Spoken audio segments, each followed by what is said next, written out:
بسم الله الرحمن الرحيم إذا السماء انشقت وأذنت لربها وحقت وإذا الأرض مدت وألقت ما فيها وتخلت وأذنت لربها وحقت يا أيها الإنسان إنك كادح إلى ربك كدحا فملاقيه فأما من أوتي كتابه بيمينه فسوف يحاسب حسابا يسيرا وينقلب إلى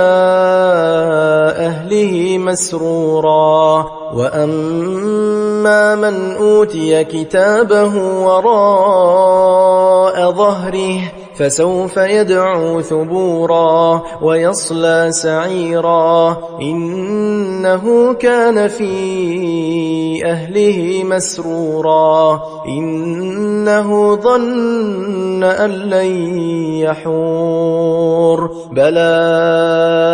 إن ربه كان به بصيرا فلا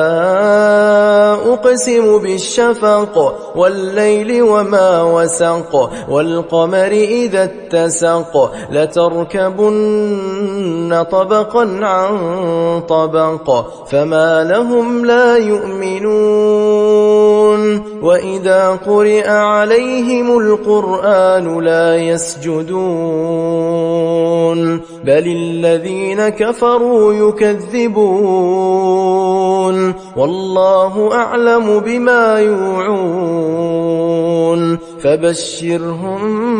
بعذاب أليم إلا الذين آمنوا وعملوا الصالحات لهم أجر غير ممنون.